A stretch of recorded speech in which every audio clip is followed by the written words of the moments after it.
भैया, coffee. Thank you. अच्छा सुनो, वो मम्मी का ना कॉल आया था गांव से। उनकी तबीयत थोड़ा सा सही नहीं है। तो तुम एक काम क्यों नहीं करते हो? कुछ दिनों की छुट्टी लेके गांव क्यों नहीं चले जाते हो? दिमाग खराब है क्या तुम्हारा? मुझे अभी ऑफिस से छुट्टी नहीं मिल सकती। और वैसे भी अगले महीने की छुट्टी के लिए मैंने ऑफिस में मेल डाल रखी है, क्योंकि अगले महीने मुझे झलक के साथ केरला टूर पे जाना है।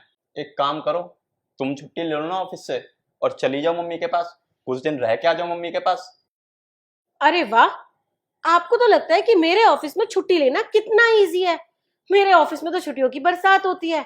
एक तो मेरा बॉस, ऊपर से एचआर हमेशा मुझसे जले भुने रहते हैं और इस इंतजार में रहते हैं कि कब मुझसे गलती हो जाए और उनकी पार्टी हो जाए। खैर, मैं छुट्टी नहीं ले सकती हूँ। बाकी तुम अपना देख लो। और हाँ, मम्मी का फोन आया था तो मैंने बता दिया। कल को ये मत कहना कि मैंने तुम्हें बताया नहीं इस बारे में। अरे यार, ये मम्मी भी ना एक प्रॉब्लम क्रिएट करती रहती हैं। इन्हें इतनी बार बोला है कि हमारे साथ आके रह लो, लेकिन नहीं, जिद किए बैठी हैं कि जब तुम्हारी शादी हो जाएगी, दीप्ति की शादी हो जाएगी, तभी आऊंगी। अरे, आई तो थी और रही भी थी तुम्हारे साथ, वो भी 2-3 महीने के लिए। पर तुम्हारे पास टाइम ही कहाँ था उनका दुख सुख बांटने के लिए। अच्छा, तुम्हारे पास बहुत टाइम था। तुम बहुत टाइम दे रही थी मम्मी को, बहुत सुख दुख बांट रही थी उनसे। जितना टाइम हो सकता था ना, उतना टाइम देती थी। अब ज्यादा टाइम ही नहीं है मेरे पास, तो मैं क्या करूं? Same year. और ना, ज्यादा ब्लेम गेम मत खेलो मेरे साथ। मैं कोई ब्लेम गेम नहीं खेल रही हूँ तुम्हारे साथ। तुम बेटे हो, इसलिए तुम्हें तुम्हारी रिस्पॉन्सिबिलिटी याद दिला रही हूँ। एक मिनट, तुम भी तो उनकी बेटी हो। तुम्हें अपनी जिम्मेदारी का एहसास है? मुझे तो अपनी जिम्मेदारी का एहसास है, लेकिन उनकी प्रॉपर्टी लोगे तुम। क्योंकि प्रॉपर्टी पर बेटे का ही तो अधिकार होता है ना। बेटी का क्या है? बेटी तो पराया धन होती है ना। तो मैं क्यों करूं अपना करियर स्पॉइल? तुम बेटे हो, तुम्हारा अधिकार है, तो तुम करो। आ गई ना असली बात सामने। पैसा, प्रॉपर्टी। और मुझे एक बात बताओ, मम्मी या पापा ने आज तक हम दोनों में कोई भेदभाव किया है? और ऐसी कौन सी चीज है कि मैं बेटा हूं मुझे मिली है और तुम बेटी हो तुम्हें नहीं मिली है? मम्मी पापा ने ना मुझसे ज्यादा तुमको पढ़ाया लिखा है। अगर मुझे एक कपड़ा मिला है तो तुम्हें दो कपड़े मिले। मुझे तो घर पे पढ़ा है और तुम्हें तो दिल्ली में हॉस्टल में पढ़ा है।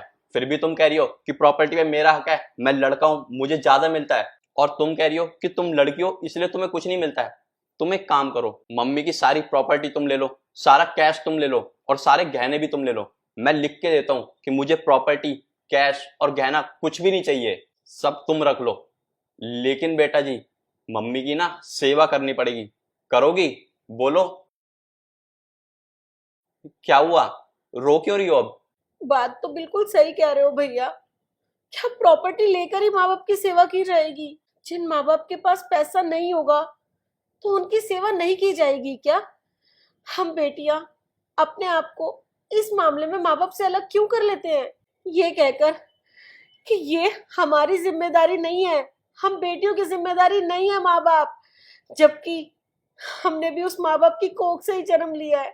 बेटियों को जन्म देते समय भी माँ को उतना ही दर्द होता है जितना कि बेटे को जन्म देते समय होता है। अरे, पापा के जाने के बाद माँ कितनी अकेली हो गई।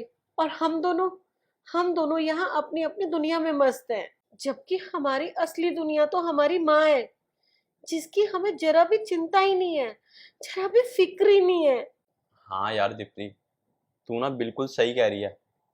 हम ना एक काम करते हैं, हम दोनों अपने अपने ऑफिस से एक एक महीने की छुट्टी लेते हैं और एक महीने के लिए गांव जाते हैं माँ के पास। और एक महीने रहने के बाद माँ को किसी भी तरीके से मना के अपने साथ यहाँ लेकर आएंगे। और माँ को ना हम यहाँ पर बहुत खुश रखेंगे। क्या पता यार, आगे जाकर हमारे पास बहुत टाइम तो हो, लेकिन माँ ही नहीं रही तो हम उस टाइम का क्या करेंगे? हम एक काम करते हैं, हम चलते हैं गाँव। हाँ भैया, हम चलेंगे। हाँ मेरी बहन।